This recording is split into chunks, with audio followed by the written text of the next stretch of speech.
played with Hit Me Harold, another great Bay Area band, and I think you were like messaging me like, yo, Nate. So that's where we met these guys, and they were super sick. They played a rad set, and they were like, oh, we're from Reno, and we didn't know any people from Reno at that point. And listened to Floral like years before that show, and showed me Floral when we first started playing music together.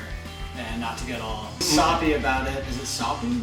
Or Sappy. Sappy. Soggy. Not to get soggy about it, but like, I think Floral was one of the first like math rock bands I ever heard, and I asked Cameron, and he was like, yeah, check out Hella, check out Floral, and those were like kind of the first two bands that I started listening to when we were like starting this endeavor. Yeah, how did you two meet? We were both in the jazz program at UNR. Cam honestly was like tutoring me in theory and helping me out a lot, and we both just like loved Mars Volta, and like, you know, like we both played other kinds of music besides jazz, like heavier music. Yeah, how did you guys get the name Rob Ford Explorer? A friend. It wasn't us. We wanted to be like Rob Ford something. We were thinking just Rob Ford.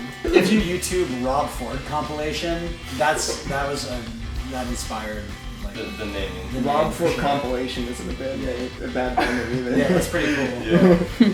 How did the name Floral come around? Boring. Yeah, it was basically like, it was a friend again. He was like, "What about Florist?" And I was like, "I think there's already a band named Florist." And he was like, "What about Floral?" What were other projects that you guys were in before Rob Ford? Zero. Really? Yeah, it wasn't like I was sort of in a band. We had like maybe 2 original songs. You didn't play in like another band before that? No. What was your Scrams band? Oh, well, that was recently, but it's just Plug, yeah. Plug your Scrams band. Okay, it's called Christ Suplex. Yeah, and it was just like some music that was written. I really wanted to like scream in a band. Thought that would be fun. Although I really don't care to do that live. I feel so foolish.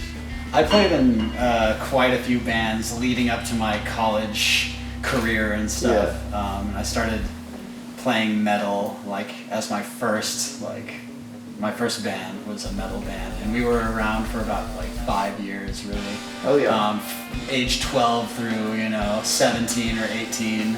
We were playing in like the hardcore scene in Reno. But I was really into metal and like prog and stuff like that for a long time, and then I knew I wanted to go into music in college, and I wanted to maybe do music education or something, and I was a non-major when I first started at UNR, and then like a week into my first year, I saw some of the jazz combos play, and I was like, holy crap, that was unbelievable, and started really delving more into jazz. So what was your metal band called? So we were called Beyond the Pit. Good fucking musicians. Yeah. And good friends. So talk about your days in the metal. Oh yes. Well, this is also good because this kind of leads up to how I met Ty as well. When I was in middle school, I had this band with my middle school homies called Wrecked Unit. And it started out kind of just like trying to play AFI covers, and then like I was getting into like more hardcore stuff. But it was cool, and like we wrote 6 songs, and we got to play at like the shows with dudes that were like in high school. We kept doing this all the way until freshman year. And the other like heavy band in our scene was called Graveborn. We would like play shows together, and then one day the bassist, Sam, like got into like, it wasn't a fight, but like him and his friend were drunk, and they were like doing body shots or something stupid like that, just punching each other, and he broke his hand. And then Evgeny, the guitarist and like the band leader guy, was like, yo, like, do you want to play bass for Graveborn for this next show? And I did, and like I learned all the songs, and then I just stayed the bassist for Graveborn. And Ty was in a band. He's been through many different projects where he is primarily the songwriter, and I leave the rest up to you, Ty. The first time me and Nate met was like a garage, like a hot garage. My band, which was not heavy at all, but and then a bunch of sort of metal kind of bands. Nate used to have this like huge hair. Yeah. I don't know if you've seen the pics of it. Yeah, everyone was, it's like metal kids. They all just like it was a point of pride not to shower and stuff. It smelled really bad in there, and then the room was all, they got like 6 pizzas for everybody, so it's just this mix of like body odor and like bad quality pizza. Literally the first impression I have of Nate is like there was like circle pit. And I now believe that he wasn't the culprit, but because of the way he looked, it was like every time Nate came around, this horrible smell just like wafted, like one of the worst things I've ever smelled ever, like still to this day. And I blamed it on him because he had the huge hair and like the fun clothes, It was sweaty in that room. We were in another band called Parent Guardian for a while with my friend Jose, and then that dissolved, and then Ty, like, I was just coming over to the house. you were coming over, you weren't living with me yet, but you were coming over like a lot. We were just kind of like doing separate things and like hanging out, and then I like wrote the first Floral riff, and then Ty hadn't really been playing drums that much, but he was like getting into it, and we just decided to like work it out. I didn't really notice that he was working on it at all, but then he just came out after like a couple weeks and was able to play guitar basically as well as he is now. Because I was like a bass player primarily in like all the other bands that I've been in, but yeah. I'm wondering if you will talk about how you started tapping, and like you're a phenomenal player, and you really have your own sound on the guitar, and I just want you to talk about it a little bit. I mean, I knew how to play guitar, and like I'd taken like some basic guitar lessons and like messed around with guitar by myself, and like I wrote guitar parts for like my other band and stuff. But it wasn't really like instrument that I like played that much. And I was taking bass lessons from this guy, Mike Finley, phenomenal guitarist, and his brother had passed away, Jimmy Finley, who was also phenomenal. Both really great musicians and kind of like slight local celebrities in like Palo Alto, I guess, just for like, you know, they kind of did like what we are doing, but like 30 years ago. So he was like, oh yeah, my brother was this crazy guitar guy, and like he played in this weird tuning.